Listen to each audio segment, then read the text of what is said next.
back to the channel. Today we're going to try out another new recipe. I'm basically making it up as we go, so we're experimenting. We'll see how it turns out. We are going to make our own bacon. We're going to do this as opposed to buying it out of the store. I don't know if it'll turn out any cheaper or not. Doesn't matter. What I'm looking for is to get rid of any artificial ingredients, preservatives, and more so we are going to make this keto bacon. So we're trying to get rid of sugar. Even if you look at the packages of bacon out there, and in the breakdown they'll say 0 grams of sugar, but you actually read the ingredients and usually somewhere near the top, usually anywhere from 3rd to 5th ingredient in there is sugar. By law, I think I remember if it's underneath 1 gram or a half a gram. I think it's under a half a gram per serving. They don't actually have to label it in that breakdown.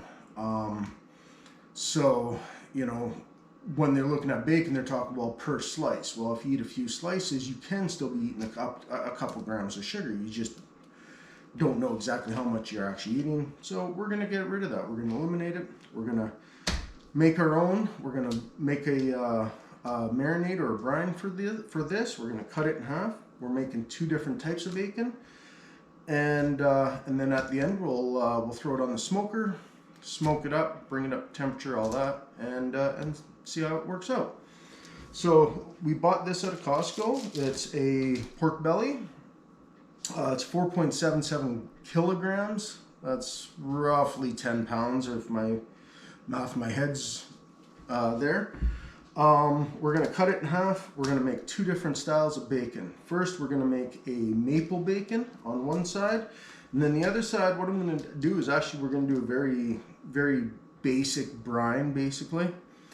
Just some salt, some pepper, some liquid smoke, and then just before we throw it on the smoker, I'm actually going to use a similar blend of seasonings that I use when I make a brisket, and we're going to coat it, and then we're going to throw it on the smoker like that. So as far as things you're going to need is you'll need a fridge, obviously a smoker, stove helps as well. I got the water for our brine to already warming up a little bit here. Then you're going to need a garlic press, or you can use the side of a knife and press it that way.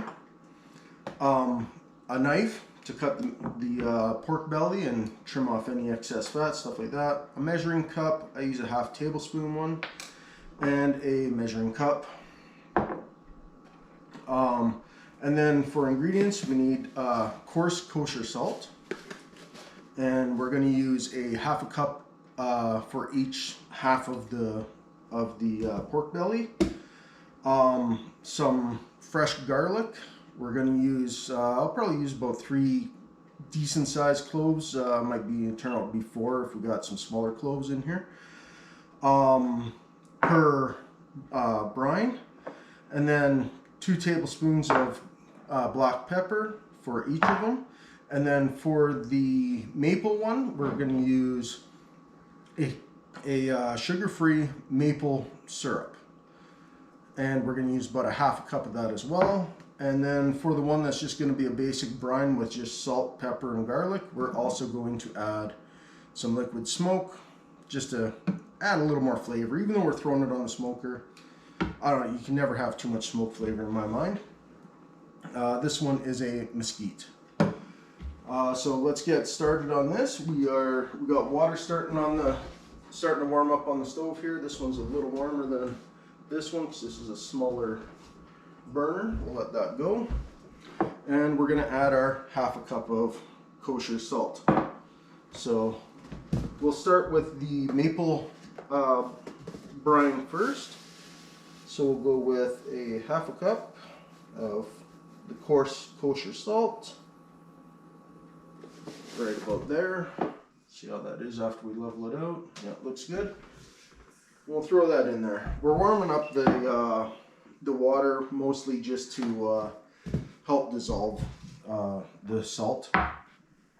We'll take our 2 tablespoons of black pepper. We'll toss that in there. turn that one up some more because it's not warm enough. We'll take our garlic, we'll crush that. So we're going to take this garlic, and we got a couple of really nice big cloves here, so we'll use 2 of those up and just press it on in.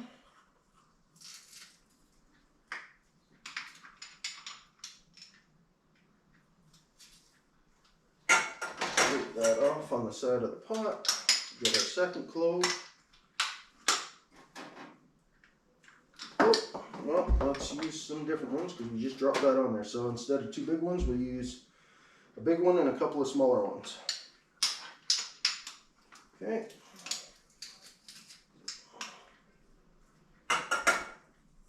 Press that on in there. You basically just, you're looking for about 2 larger cloves worth of garlic.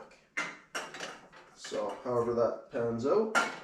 Okay, so we got that in there, and then we will put in our 1/2 cup of maple sugar after. So I'm going to use the same measuring cup. So we're actually going to throw the 1/2 cup of salt in for the other brine first. Otherwise, we're going to have cross-contamination of the syrup. There we go. Are we about half there now? That looks pretty good.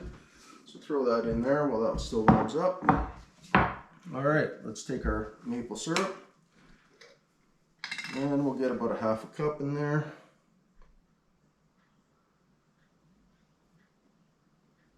Right there, bang on. We'll just pour that on in.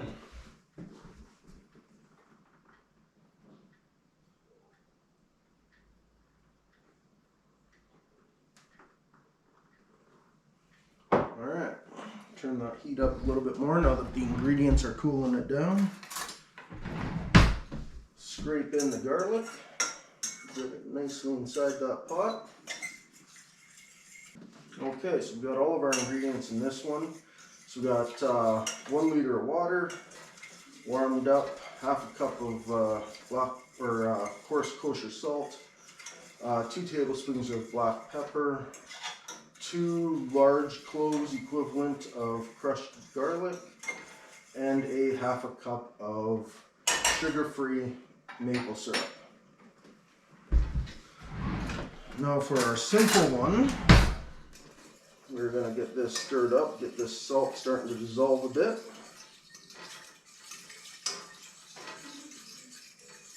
Probably could have used a smaller pot for the amount of brine we're actually making here, but that'll work. And we will throw in our black pepper. And instead of the maple syrup, we're going to go with the liquid smoke. And I don't know, just a bunch of dabbles in there. I say I like a lot of it. This stuff is gives a really nice flavor. It's pretty good. And then we'll crush in our couple of large cloves worth of garlic. Let's put a large one and a small one in there.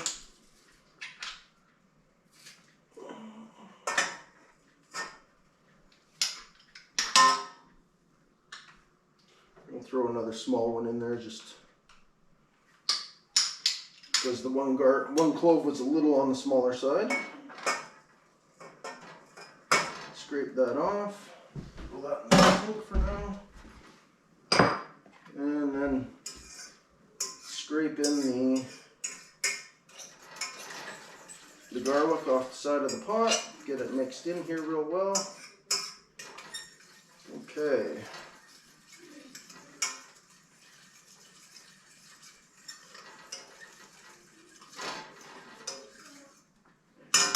Okay, so we're going to let that simmer away a bit. That one's on the warm side of things.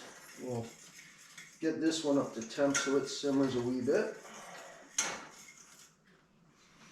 Ooh, you can sure smell that maple syrup coming up out of that. Leave that about there. Alright, while that's doing its thing there, we will pull out that pork. Let's simmering away nicely, but we don't want to caramelize or burn that syrup. So I think those have simmered quite sufficiently.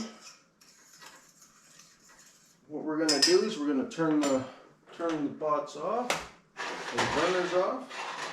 And we'll just move these to the back burners to start cooling while we deal with the pork belly. If they're not cooled off, and by the time we're done here, then we will just throw in a couple of ice cubes to chill it down really fast. So what we're looking for, like, this is a really nice slab. It's got some really nice meat throughout. I'm just kind of looking to see if there's anywhere where I think there might be some bit too excess of a fat. But you know what? I think this one's really good. I really don't know if I want to trim it at all. I think we're going to actually leave that right how it is. Now, we're going to be putting this with the marinade into large Ziploc bags. Question is, can I fit a half in each bag? I think I can. So we're just going to fold that over in half roughly. Take our knife, give it a cut.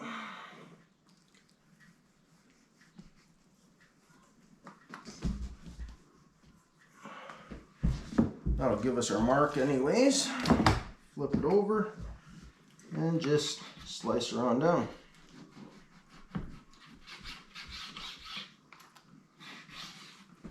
In half yet, got a little bit of a tab there.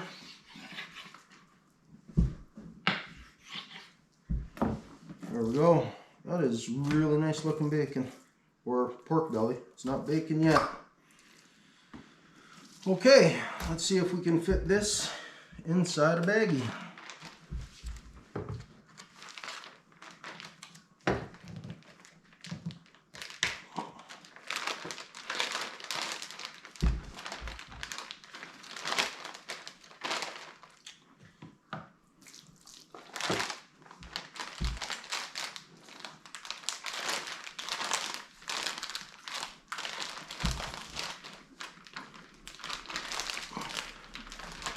One thing you're probably going to want to do is put it inside the bag first before putting the marinade in. Now, ours is, the ones we're making here are going to be pretty wet anyways,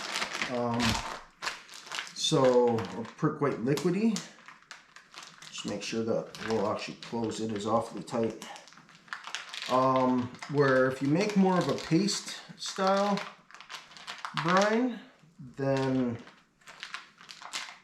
you're definitely going to want to put it in first anyways as well, because that will save you a lot of mess. Put the belly in and then rub your paste all over and then seal it up, rather than trying to do it on the board first and then throw it in the bag. Okay. Yeah, it was staying closed. Okay, so these will just work. All right, I'm going to need, I don't know what, something to hold these. Okay, so we've got this cooled down. We put in some ice cubes, get it down to temperature quickly, so it's, you know, cool to the touch.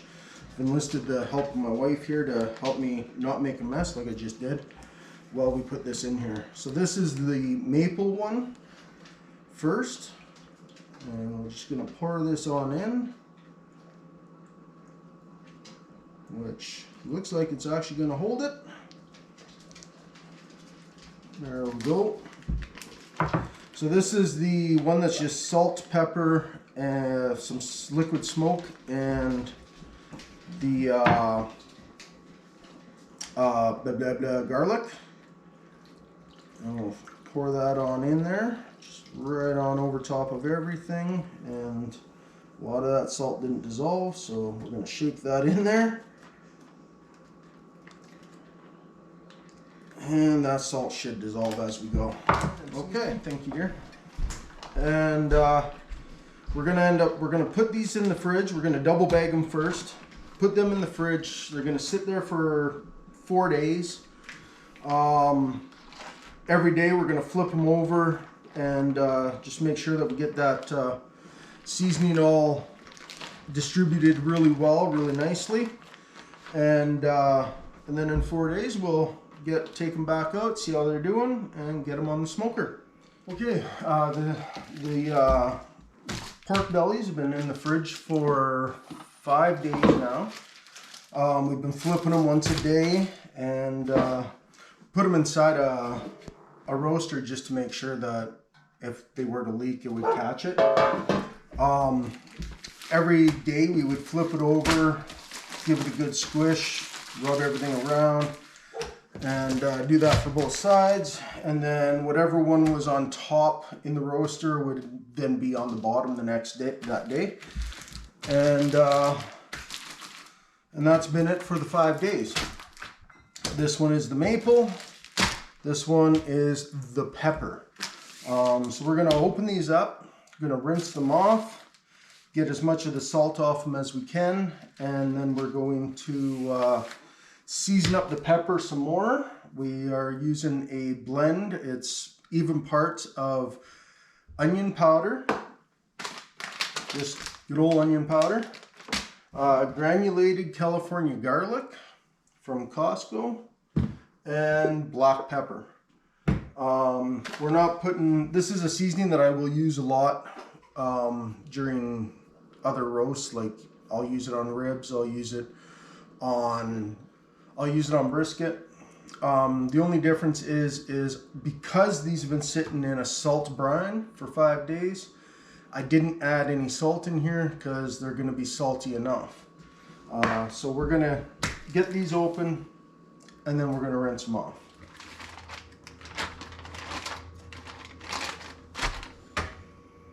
Whew. This one with maple syrup, you can definitely smell the syrup. It is very nice, very strong. I don't think it'll be overpowering once we get rid of all that marinade, but we'll see how it turns out. So we're just going to get this up out of this bag. Throw the bag in this other sink. Turn the water on, and we're going to give it a really good rinse off. We're going to try to get rid of as much of the salt as possible. We don't want this to be too salty to where it's overwhelming.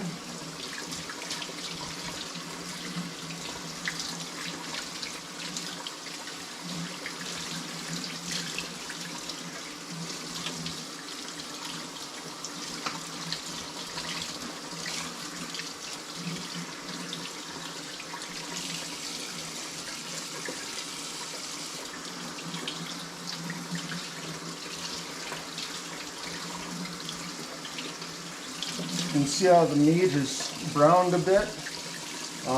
That'll happen during the aging process, and the maple syrup is probably helping with that as well.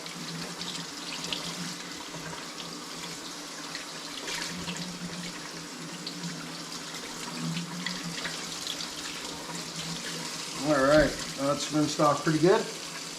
That has a really nice maple scent to it. Throw that on this rack.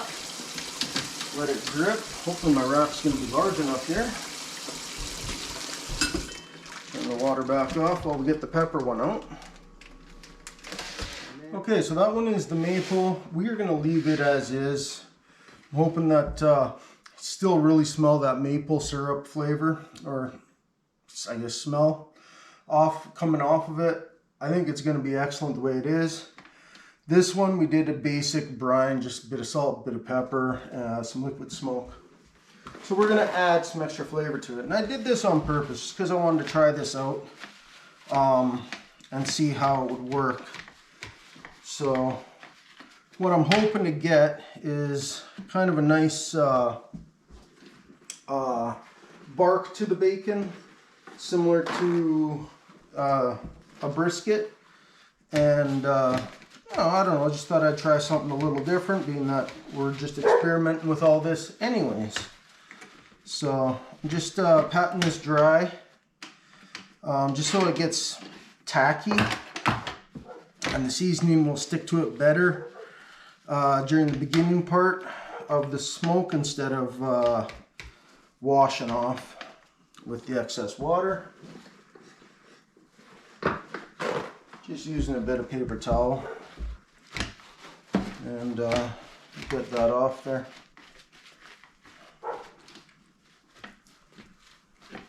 Okay, that seems pretty good.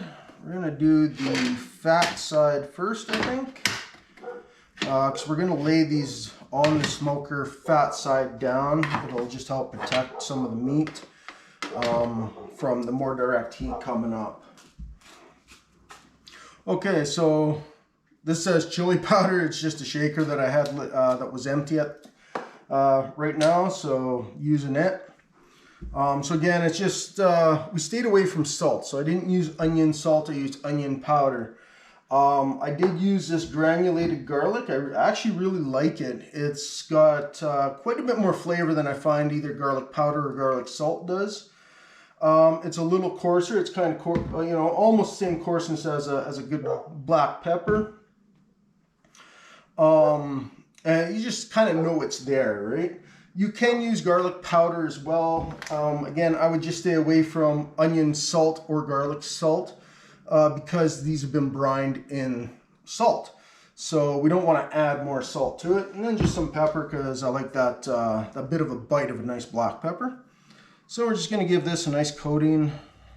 Hopefully I made enough here. We'll soon see. I might have to make more. I don't want to put this on quite as heavy as I would with a brisket, solely just because I don't want to overpower the smoke flavor and the bacon flavor. So, you know, and once you got it in there, you know, they call them like a dry rub, but don't rub. If you rub, all you're going to do is end up smearing it around. Just pat it in, press it in, and then it sticks really well. So we'll go to the other side. I'm not going to bother doing with all the edges, I don't think. We'll see here. See if I got much left over here.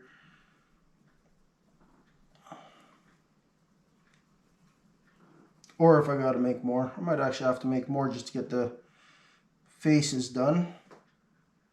Nope, just enough.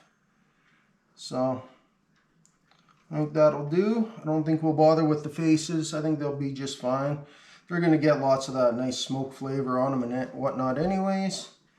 So go with that. And then just press that in. And then I guess if you're interested, I didn't pay attention to what measuring spoon I use because I only care that it's equal parts, but I used this, which may or may not have a measurement stamped on it. It doesn't appear to have a measurement stamped on it. I'm gonna guess that's about a tablespoon. So a tablespoon of everything did 1/2 of a pork belly. Both faces. If you want to do all the edges and everything, you're gonna need more. But you know, you can always just make more. It's pretty simple, pretty easy to do. All right, so these things are ready to hit the smoker. We'll go get it all set up and see you out there.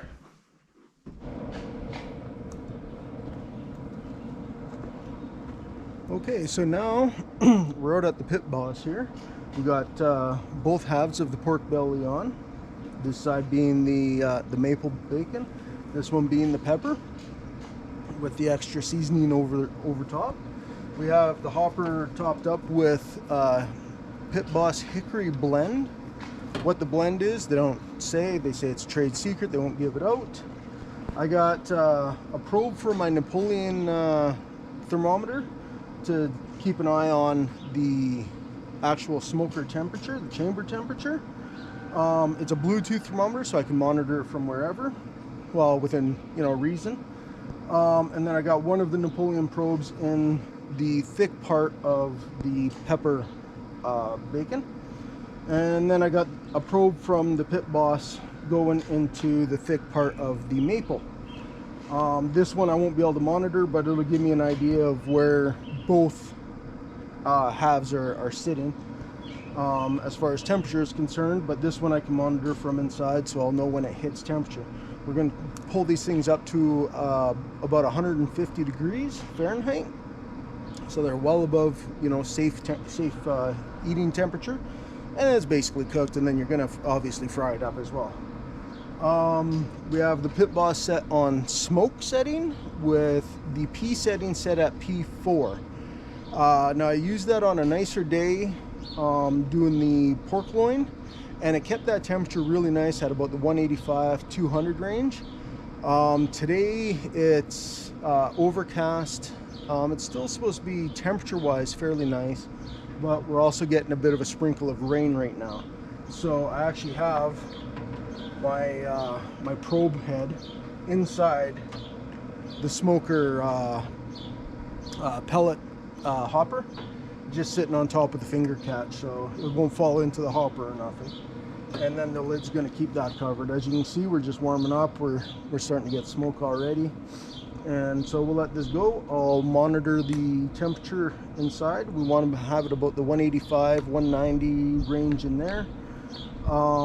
If needed, I'll, in a half hour or whatever, after it stabilizes, I'll come out and I'll adjust that P setting if needed.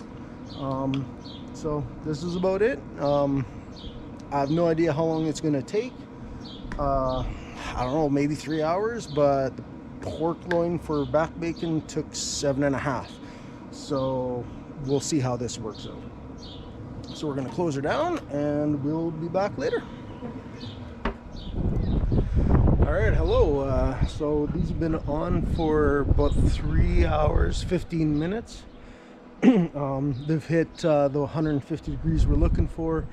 As the temperature, or as the weather changed today, we had some rain, light rain kind of come in. We had, well, it's getting sunny right now, stuff like that. So we played with the P setting just a wee bit. We went from a P4 to a P5 to bring the temperature down.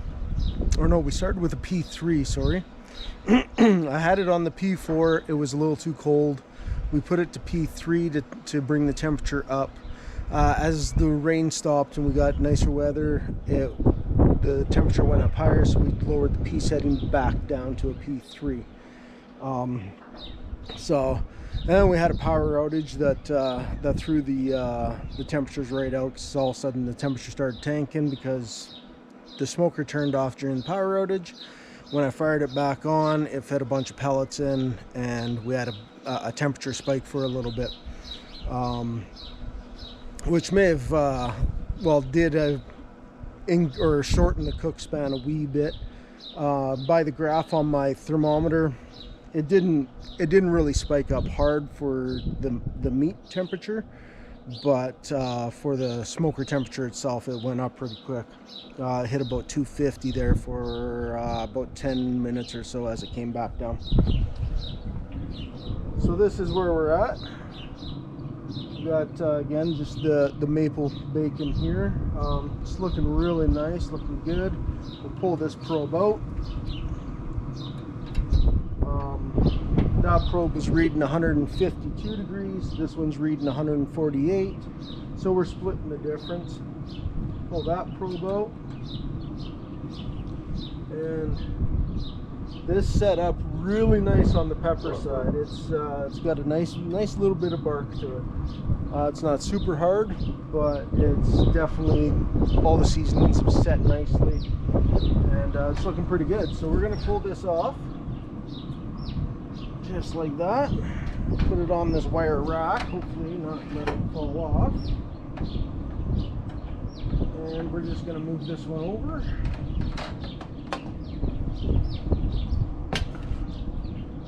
And dog's sitting here licking her lips. I think she might approve of it. And then we're gonna pull off the maple bacon, and we'll throw it on this side. So they're both sitting on wire racks inside a cookie sheet. We're gonna put those inside the fridge for, I don't know, a good 3 hours or so. Let them cool down. As they cool down, they should stiffen up, and that will make cutting them with the meat slicer a lot easier. It would even probably make it easier for you to cut if you're doing it with a knife. You could do it with a knife, you can do it with meat slicer. Meat slicer is just going to give you more uniform thickness and make it a much quicker process. So that's it. We're going to let these, we're going to put them in the fridge, let them cool, and we'll see you when they're ready to be sliced. Okay, so we've let these rest in the fridge for a couple hours. They've gotten cooled down. You just saw I just cut them in half for two reasons. One is we're going to slice this way. That was too big to fit through my slicer. The other is that would make an awfully large slab of bacon each time. So cut them down. So, you know, not a bad size. I'd say that's a good size to put on like a burger, a sandwich if you wanted, whatever. And if you're just eating it as bacon, who really cares how big it is? So we're gonna cut a bit up here, and then we're gonna go and we're gonna fry it on the, or cook it on the propane barbecue. I like to cook bacon out there because I don't really care to have the smell of the grease in the house for hours, sometimes even longer. So we're going to do that, and then we'll do a little taste test afterwards and see how it goes. Give you my final thoughts on that once that is done. So this is going to get noisy for a minute.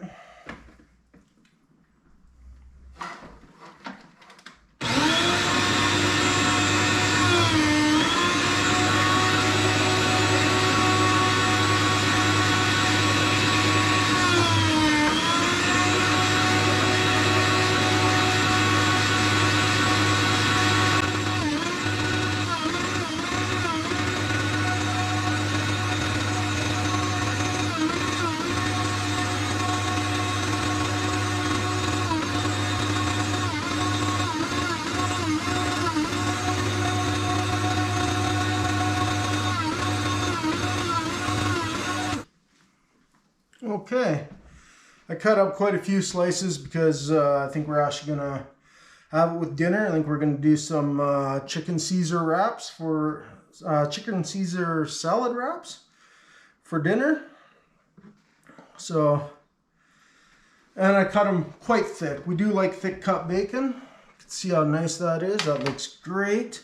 So that one's obviously the pepper with the nice coating on it. This is the maple bacon. Like, you know, we cut it fairly thick, you know, but look at how nice and lean that is. Like, it's got one little strip of fat right down there, a little bit on the edge here. This all might look like fat on the camera, I'm not sure, but it's just really light pale meat. It's got a wonderful smoke flavor to it, a nice peppery flavor. This is, of course, the pepper one on this side. The maple bacon. Oh, that's got a nice sweet smell to it. And you can definitely smell that maple from that maple syrup in there. So we're gonna throw this on the barbecue, get it cooking. Okay, welcome to the propane grill here. It's just a 4-burner, nothing fancy, nothing special. We've got the bacon in two different, I'm going to call them grease boats. It just help hold the grease and make sure we don't get cross-contamination. If I was cooking this for ourselves, like without wanting to do that comparison, I would just tinfoil the entire sheet and then throw it on there, and it just helps contain a lot of the grease. And then it's, you know, pull the tinfoil off, roll it up, throw it away, and very, very easy cleanup. Now, obviously, doing this, especially over an open fire, you're gonna want to be careful that you do contain that grease to prevent grease fires and stuff like that. But I always cook on really low heat, let it cook and render down that fat really well. So it really doesn't or hasn't been an issue for me. So we got the maple bacon on this side, we got the pepper bacon on this side. And we're gonna let this cook up slowly, and we'll come out and check it every now and then. Okay, well, while the bacon is cooking up on the barbecue there, I went ahead and sliced up the rest. So we got a pretty good yield out of that. Like that's a fair bit of bacon. On the right now is the maple bacon, and the left is the stack of pepper bacon. And that is looking really good. And the meat slicer just made quick work of it. It literally took me all of a few minutes to cut up all of that bacon. So we're gonna put this back in the fridge so it stays cool as the bacon that we got on the barbecue is about ready. And then we'll package it up after we eat. Okay, we're just doing a check here now. They've been cooking for about 15 minutes at this point. It looks like they're about ready for their first flip. So we're just gonna flip them over. Look how nice that's looking. This is the maple, and look how nice that's cooking up. And it hasn't even really shrunk much at all either. With the very little amount of fat that's in this bacon, I'm not expecting much shrinkage at all. So that is pretty good. It's sticking just a wee bit to the tin foil. So looks like with my barbecue, the front of the burner actually has some extra ports in it. So the very front is always a bit hotter than the back. So what we'll probably do is after flipping these is I'll turn this whole pan so that the back side gets some of the extra heat and we get a little more even cook throughout.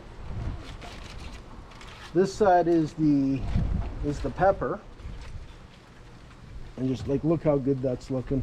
It's dripping fat, hasn't really shrunk much. It is looking really good.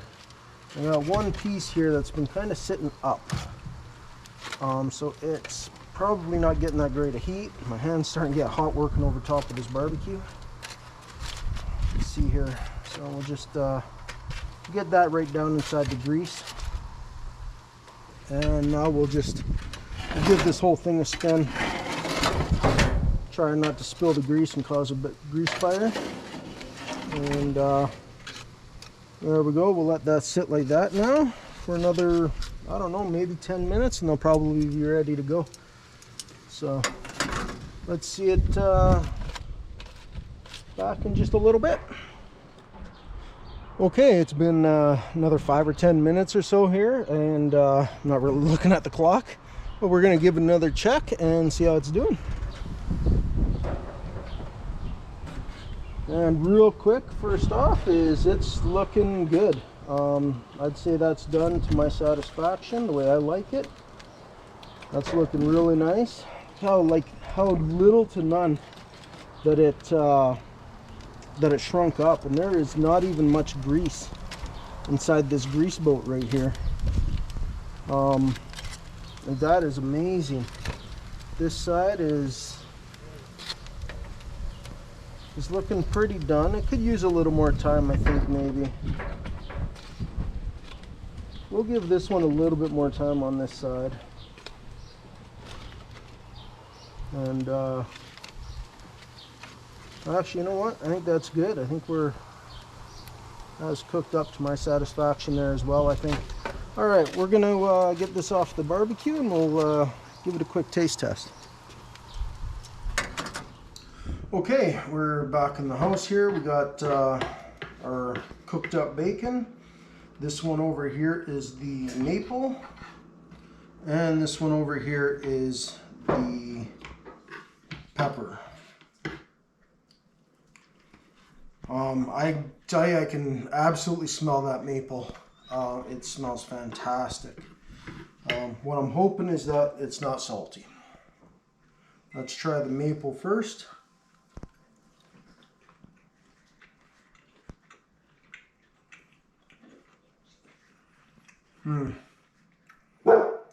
That is fantastic. It's just got a hint of salt. It's excellent. It's fantastic. You get a hint of the maple in there.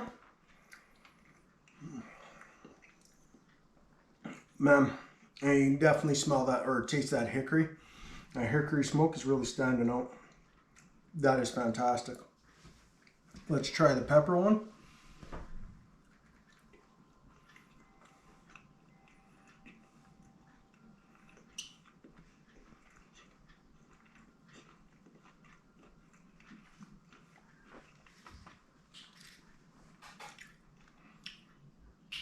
The pepper one is just a little bit saltier. It's definitely at a nice level, but a little saltier than the maple. I'm going to try a different piece just in case there's a bit of a bias on that. You can definitely taste the pepper, the smoke, the seasonings we put on the outside, the garlic and the onion powder.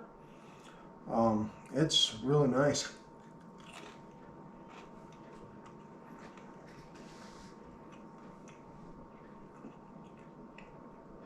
Yeah, that's fantastic.